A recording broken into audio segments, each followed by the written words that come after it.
firstly, my name is Philip. I'm originally from Germany. I moved to Australia a few years back and I look after the Ideal for the Asia Pacific region. I have Martin here as well, he's German too. So if our English is not that great, we're trying our best. But some Aussies don't speak English either. And then we have Miles here from Black Truck and Ag as well, who's supporting that day with us too. So from an Ideal perspective, I talk a little bit about the product, how the product works when we started it. And then I believe tonight at dinner there is a little bit where we're going into some of the technology part as well. So from an Ideal perspective, we are still fairly new to the market. Yeah. So in Australia, we started pretty slow in 2018, 19 and 20. And then we basically introduced the machine a little bit more with some more machines in 2020 as well. Globally as well, we have over 3,500 machines running now in the market, and we're not even 10 years old now as well. Australia-wide, New Zealand and some of the islands as well, we have over 200, which is quite a fair bit of number on where we have started in 2020 as well. Based on the Ideal, I know from an echo perspective, we do other combines as well, if it's a messy combine, if it's a cleaner combine, but the Ideal was a complete new project. So we started from scratch in 2011, and the machine is based 85% of what farmers globally wanted.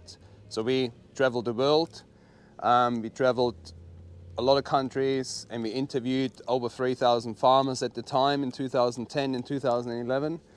And then that's how the Ideal basically started on a project on a piece of paper.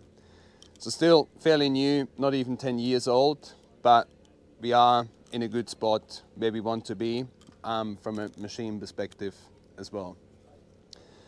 Starting off on the feeder house, our feeder house, we still have 6,000 kilo or 6 ton of lifting capacity and quite a high lifting feeder house as well, which will give you the opportunity to actually lift 50, 60 foot fronts or even big corn headers as well if we have to. We do utilize a 4-chain feeder house.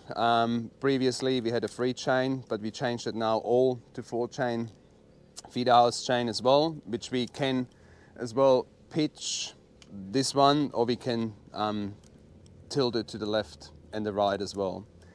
From the other thing, from a feeder house perspective, we can adjust the speed on the feeder house. So we do have a 2-speed feeder house range, and we can adjust the clearance of the chain, how high the chain or how big that gap is going to be, depending on what material we are harvesting. If we are changing the clearance of the chain, we basically adjust the front roller, which will either come forward or goes backwards a little bit as well. So even in high yielding crop, we can make that gap a little bit bigger to get that flow, or in your low yielding crop, we can make it narrower to get the same flow.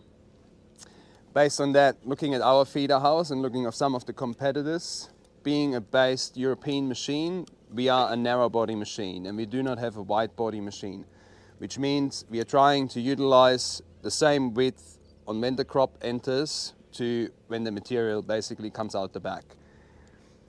Being a narrow body feeder house, we are trying already in the feeder house having the same size from the front to the back before it enters to the rotor, so we don't have a funnel or a stalling point, and trying to evenly feed it into the beater to get an even distribution in both rotors, left or right. The same on the single rotor machine, because the Ideal 7 is a single rotor machine, we still have that even feeding, and then the only thing that looks different is the beater. It will distribute the material a little bit differently as well. So adaptable, we are adaptable to all other fronts as well. So you can utilize whatever front you want to utilize on the Ideal. We're not telling you what you have to use. If you want to use McDon, you want to use our own fronts, we do have our own fronts as well. Or you want to use shellbone stripper fronts, you can do this to adapt to the Ideal. It's basically just an adapter kit that is needed from that. Easy access to the feeder house and to the feeder house chain, so we have an access on the top, and then we can as well access it from the front there too. And then we have individual changeable wearing plates on the bottom as well, which can be changed individually, so we don't have to replace the whole feeder house if needed. Any questions on that? All right. Moving a little bit to this side. So we do have our track system, so we do utilize, we do have wheels of course as well, but more than 50% of our machines are getting sold with the track system. The reason for that is because of the ideal drive of the joystick drive. Yeah, a lot of people like it, and they don't have that steering wheel in front of them to look over all day. But from a track's perspective, this track system is basically getting designed in the same factory where our track tractors are made, which is in Jackson in America, and the undercarriage is exactly the same.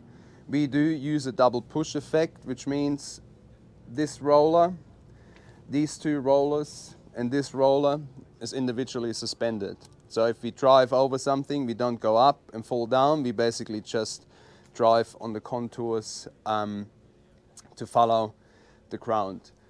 The other thing on the track machines, we can still go 40 kilometers per hour on the track machines, and we have 3 different options for the tracks, which is 26 inch, 30 inch or 36 inch as well. If we do need to space them out because we do want to go wider or we do want to go narrower, if we want to travel on the road, how we can do that is we can basically just change the spacer behind that track system to bring them further out or bring them narrower in. On this one, or the width of the track, nothing will change there as well. Yeah, this machine is, from a track perspective right now, is set up for 3 meter center, but we can come in narrower or we can go wider as well if needed. Then we come a little bit further here. So we do have our rotor. So when we come with the material from the rotor into the from the feeder house into the rotor, we do use that beater. So that beater will always run 70% of the rotor speed. So whenever you change the rotor speed, the beater speed will automatically be changed as well. Utilizing 2 elephant ears, and then we're going into the threshing area. Our rotor is 4.8 meters long, which gives you a threshing area of about 1.2 meters. Yeah? Through that threshing area, we basically utilize 2 rasp bars, which are offset, and they're about 60 centimeters long, to give you a gentle handle on the crane and to give you a better effect. We do spin the other way than most of the other competitors. We do spin outside in, so our tightest point is basically on the inside, so we do get a thresh before we go to the tightest point as well. Concave perspective, I have taken them out, they're in on the other side. We do offer a few different concaves. Normally the main concave that most of the people are going for is our small crane and high capacity concave for this region down here, which will give you a big enough gap to actually bring some of that material through there. In our threshing area, that's where we're trying to release 70 or 60 to 70% of the grain that is actually coming through these rotors. So what we do then is, coming back to a narrow body machine, because we're trying to utilize the whole length of the machine, we do have a balance pan. So this balance pan, even if I have grain falling through in the back here, will bring all that material back to the front of the machine and will even it out to go into the 4-channel shoe. And we have the same in the separating as well. But with that even it out, and then having a waved shoe pan, so if you're on a slope, the material will still stay in that shoe and doesn't flop over. You should theoretically have a even distribution and an even loading in the shoe of that machine. We have changed that before it was a plastic pan, now we changed it to a stainless steel pan, which will give a little bit better access to it as well. The same from a separating perspective. We do start on our separating perspective roughly about here, and the separating area goes till about here as well. The same with the separating area. No matter where this crane will fall, even if it falls in the back here, it comes through all the way to the end of the shoe because of that balance pan as well. The balance pan in the back will distribute it, but it will focus a little bit more towards the outside of the shoe to get that even loading as well into the sieve. Returns. This is our return tube. We do refresh in our return, so we do have, which the machine comes with, we do have a flat refresher and we do have a aggressive refresher as well, depending on the crop material that we're going to refresh. But we basically refresh on the top and in the bottom, and then we return just back onto that balance pan. We don't return back into the rotors to put it through there again. And then it goes basically into the sieve. The fan system is basically just sitting behind that cover here, which we're utilizing a 3-channel fan system too. So while we're standing here, we do have a center-mounted engine. We do utilize main engines from our Ideal 8 all the way up to the Ideal 10, and our Ideal 7, the single rotor machine, we do use our own echo-powered engine. Ideal 7, we do utilize that engine in some of the tractors as well. Ideal 8 and 9 on the main engines, we do use that in the track tractors and in the 1000 series wheel tractors as well. But from the center-mounted engine, we basically come straight into our drive center, where we then basically utilize this to drive the header, to drive the rotor, to drive the cleaning system and the whole hydraulic system on the top here, to minimize the loss of horsepower instead of transferring from one pulley to another pulley. And then of course the unloading auger is going to get driven from the drive center there as well. While we drive the header is reversible with a hydraulic reverser. What that means is, because we are reversing hydraulically here, we can basically start the header and the feeder housing creep gear. So if you do have a blockage, we do run the rotors on full speed, and then we can basically start the header and the feeder housing creep mode, so we don't just move the block from here to here, so it basically slowly gets feeding through the beater. The same with the rotors. The rotors are reversible as well. They don't have a creep mode, but you can reverse them. And when I said before, the beater is always driving 70% of the rotor speed. The beater will reverse as well. So theoretically, you can empty out the machine while reversing. Yeah. Unloading auger and crane tank. We do have a 17,100 liter crane tank. We do unload 210 liters a second. We don't change speed of the unloading auger or of the cross augers in the crane tank. We do adjust the unloading volume because of hydraulic gates inside the crane tank. So we can open them by a percentage, and then we basically adjust the flow. The speed of the auger will always run exactly the same speed. Yeah, any questions for that? We come and drive the rotors. We do have a variator for the rotors. We can see the reverser, and then we basically go into the rotor gearboxes as well, which is a two gear gearbox, which I can adjust the speed depending on the crop you're basically harvesting. But some of the guys want to utilize low speed, some of them want to utilize high speed. And then you can adjust the speed from the cabin in whatever range you want to go to. Chopper perspective, at the moment we are in a windrow position. So if I do want to windrow my material it will basically just fall out of the rotor through gravity onto the ground.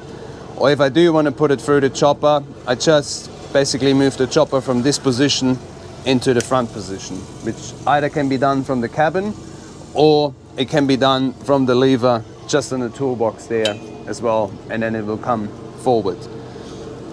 We do utilize a 112 knife chopping system or a 56 knife chopping system, and we can adjust the tailboard, and we have some different tailboard options as well. Spreading width, we can adjust from the terminal. We can offset that as well, but we do intend to spread pretty far, so we do need to bring that back as well, which we basically adjust the speed of the spinners from the tailboard as well. Other than that, from the chopping, there's not much there to say. We do offer a Redicop seat destructor as well, so we do have an agreement with Redicop to put on there if some of the guys are into seat destructors, which will basically, that whole unit will get removed, and then the Redicop chopping system and seat destructor will be fitted to the machine. At the moment, we don't have any other agreement with anyone else, but Redicop is what we have fitted the most, and we still warrant the machine with a Redicop seat destructor on it as well. Fuel tank perspective, it's a 1250 fuel tank. We do offer a bigger one, and we do offer a smaller one. 1250 is the most common size and where most people are going to as well, and we are actually in a range where we need to be from a weight perspective too. Yeah. Talking about weight, we are a little bit heavier than some of the others, so we are 23.5 ton, depending on track or wheeled machines. And that's when the 1250 comes in as well, because in some states, in some countries, we are actually overweight for rules, for road regulations. That's why 1250 is the most common size from a fuel tank perspective too. The other thing, while we're standing in the back here as well, what we have changed now, we do have a fully enclosed exhaust system since 2023, which means what we do is to minimize fire hazards and trying to keep the exhaust system the same temperature all day long. We take air from the air filter, we put that through a supercharger, and then put it pressurized into the exhaust system, and it actually needs pressure to come out in the back. All the harnesses and all the lines are basically sliding through there as well. Do we get notified when it's overheating? Yes, we do. But previously we didn't really have any issues with that, but we needed to minimize some of the fire hazards that we all face, no matter what the color is, because it is quite warm up there. And because our machine, based on the main engines, we do utilize AdBlue as well. Yep. Other than that, any questions from this side? Let's go on the other side. On this side, so what we do have, some of the machines, they do have an air compressor to give you some air supply if you want to blow it off throughout in the middle of the day. We do utilize the 2 air filter systems for the cooling as well. So from a cooling perspective, we do utilize the same as the tractors. We do have a reversible fan, which is sitting vertical, and which has to reverse based on temperature or once in 15 minutes, which will basically keep the whole cooling system and the engine bay pretty clean as well. Then, do you have a warning on that when it comes on? No. No. You get used to it. How we drive the beater, for that 70% speed, we do have a belt which is basically split in the center here, saved up with a shear bolt, and then we basically drive that beating system. Behind here we can see the driving system for the return auger, and then the driving system for one of the sieves as well. Clean crane elevator, not much really to say. But the other thing, what we do is we do have a agreement with CropScan to basically to fit to our machines and to work with our machines as well. And then what we have here, as I said before, of these stickers as well, where it gives you the hour intervals for grazing as well. It has a stone trap, yes.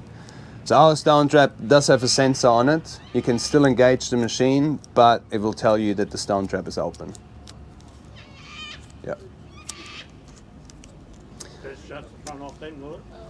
When the stone No, trap you can still engage the machine, but it will come up with a warning. When the stone trap over, shuts the front off. No. It leaves again. Any questions for the machine? Yeah, I have a couple. Yeah. What's the what is sort of service interval on air filter and those sorts of things, and actually oil filters, oil change? So we do our first oil change at 50 hours, Yep. and then we do have 250, and then every 250 hours, depending on how often you really want to do it. So we say 50, 250, then 500. Yep. From an air filter perspective, I normally plow them out once a week by hand. Because of the reversible fan, you can find that they are actually not that dirty, bad, to yeah. be honest. Yep. And some people change them while they do the service. Some people leave them. It's hard, not a hard question, but really depending on the farmer and when they want to change it, and the conditions as well. Same with the same question for the radiators. It's sort of every week, 2 weeks, something like that. On the radiators, well, me as a farmer, I actually don't blow them out at all. But I tell everyone else, maybe do it once a fortnight. Yeah. A lot of that would go back to depending on the reverse fan and what. So how the reversible fan works, so normally 85% will come out on the top to clean it out on the top. Yep. And the other airflow, the way it is designed, it will plow across over the engine, so it keeps that engine as well clean. And then the wind hits the panel on the other side, and then the dust should just fly down. Drop down. Yep. Yes. Yeah. To clean the radiators out as well, you can open these two, or you can access it from the top as well. Yeah. Okay. And you should do it every fortnight. Yep. Yeah. Yeah, I understand completely. I reckon I'd do it about once every half a season. Yeah. That's pretty good. Any other questions? Go and have a look upstairs if you guys want. Have a look in the crane tank regarding these hydraulic gates, the size of the crane tank as well. At this point, there's only one competitor who has catched us with the size of the crane tank. And ask questions while walking around the machine as well. The other point, and there was a question before as well, we talked about guidance, and I'm pretty sure there are some John Deere owners here as well. We are complicable with all guidance system that you guys want to use. So if you guys want to use Trimble, if you guys want to use Novotel or Topcon or John Deere guidance, you can basically integrate that into the Ideal as well. Yeah. No steering wheel. There's my steering wheel. Let's go.